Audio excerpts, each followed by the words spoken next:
Well, hello, everybody. Today we're back with the next episode of CommTalk. In this series, we have our friend and confidant, Denny Pavan. There you go. And he's the trade show expert here. So this is going to be a four-segment series that we are going to talk about trade show communications. Welcome, Denny. Thanks, Dan. It's good to be here. And even though I'm only in the next office, the podcasting world is really booming here, and it's fun to be part of this today. So how do you like our new studio? This is great. This is really nice, and it's going to get better. It's really going to get better. I think so. Yeah, you know, the world of trade shows, I don't want to go through my entire history of trade shows, but I've been in it for a while. Yeah. And I've watched the evolution of trade shows from both being on the exhibitor side, as well as working with companies that exhibit, and as well as working for a trade show for like 30 years. Right. And you just got off tour, too. Yes, I did. Tour. I was managing a fairly large exhibit. It's 10 by 20, but it needs construction to get it all up and everything. But that was at a recent show called IMAX in Las Vegas, which is for destinations. Yeah. And it's worldwide.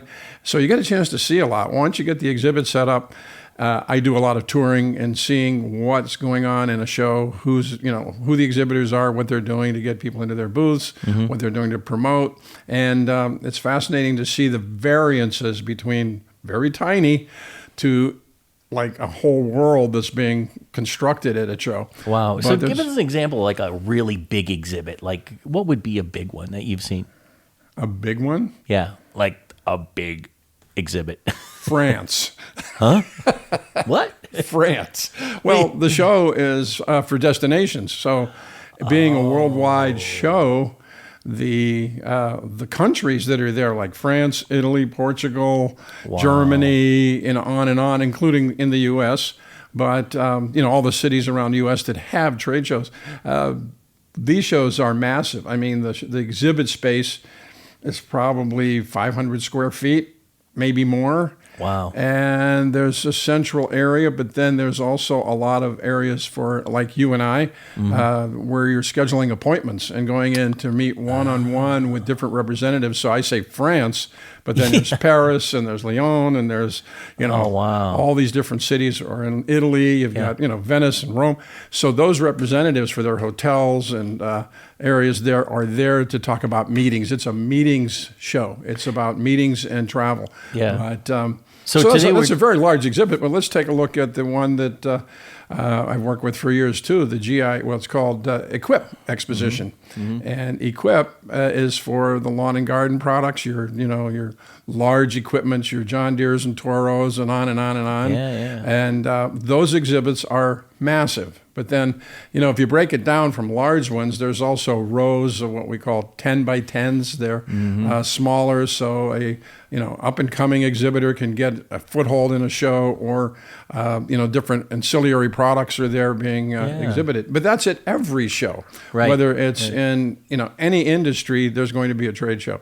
But trade shows go back a long way, like thousands of years. It used to be called a bazaar and, a marketplace. You think about it, they're still there. You go through the streets and people are selling wares and, pottery and clothing and everything. But let's move into the 21st century now. 20th century is really where the trade show world grew. Yeah. Actually, in the 18th century, 19th century, with the World Expositions, Chicago had, the massive World Expositions.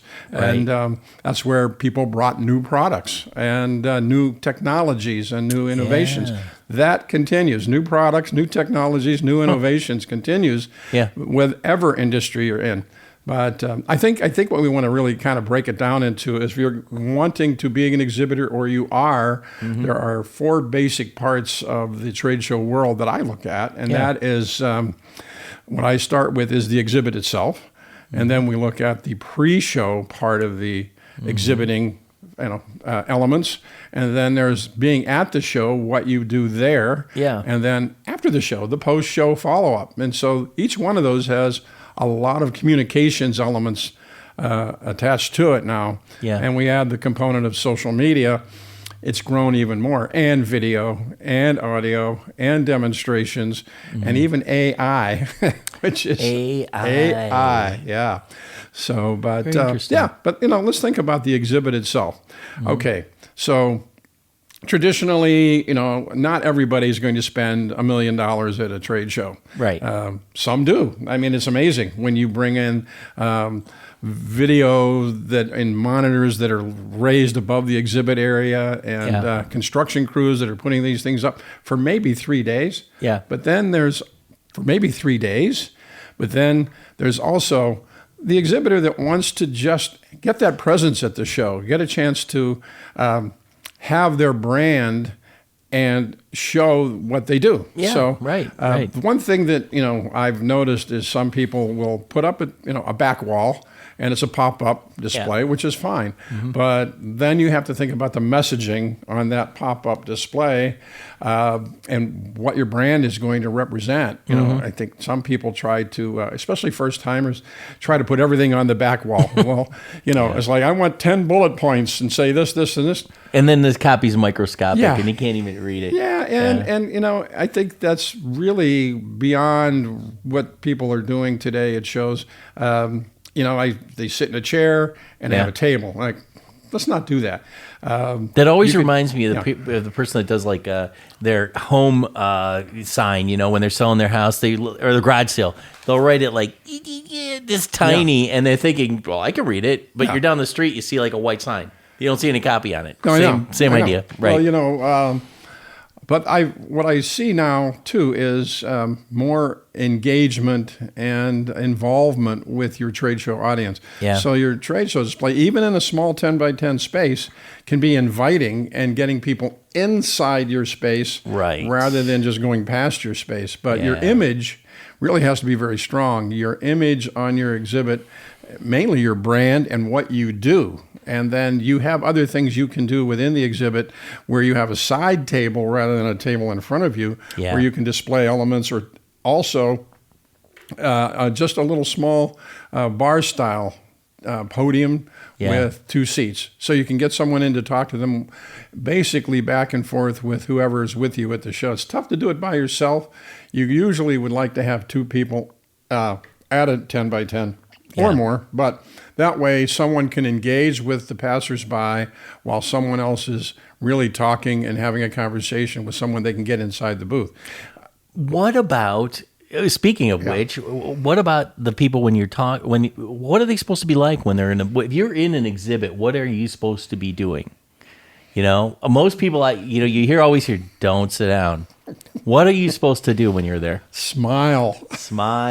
Exactly right. And that's probably one of the big things that people don't do. Right? Well, I think there's, interestingly enough, you are engaging with your audience, number one. And this goes back to some of the things beyond the exhibit where we have to talk about the pre-show too. Right.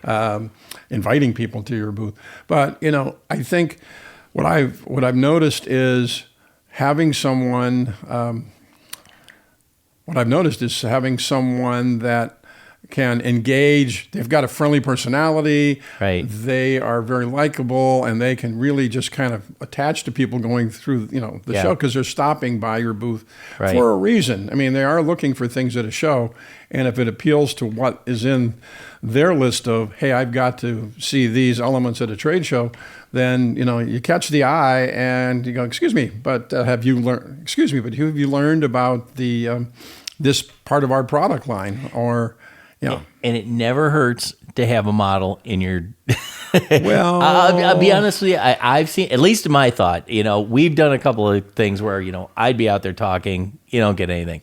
You bring somebody that's attractive, at least you're bringing people to your booth. Well, you have to good and bad. I mean, I think in the trade show world, you have to have a little bit of both. Yeah. Not that it's a hired model or an attractive person in your company, an approachable person. I guess would be I think better. so. When you mentioned a model, I mean, at this last show, this exhibitor that I was working with wanted to have something that engaged the audience. Now we have a little bit bigger exhibit, but they actually hired a model, so to speak, but it was totally different. The Barbie movie is very popular. Yes. And we had enough room in the expanse of the booth to put in a giant Barbie box for selfie photos with Barbie. Oh, that's smart. That's really smart. You know, for the Clever. audience that was at this particular show, it was very engaging. So while people were coming to the booth just to see this, it's like, okay, hey, you know, come on in and you get the selfie, and the technology allows you to take the selfie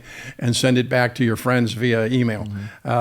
It's kind of a fun element. But then other shows or other exhibitors are doing similar types of things, but in a different way. Nashville was offering a very, very nice guitar. But in order to, you know, at least talk about it, it's on display, and they get people a chance to take a look at it, but then you win it. So the idea there is getting contacts and building your contact list for new leads. That's the other part of a trade show exhibit, obviously, is leads and the engagement part. But with the exhibit itself, I think brand and strong image, I mean, a very powerful, engaging image could be, I'm just going to use like a miraculous shot of a space module or a UFO or something. But if it has something to do with your company, it's how you make your brand message work. And then that's key. Also, that's key. So wrapping up, that was a great 2 cents, great ideas, you know, that we've come up with for our first episode. So this is going to be a series. We have 3 more that we're going to be doing on this. And Denny, I really appreciate you being on today with us, and we look forward to doing the next one. Yeah, looking forward. Thanks. Thanks, Dan. Have a good one. All right. All right.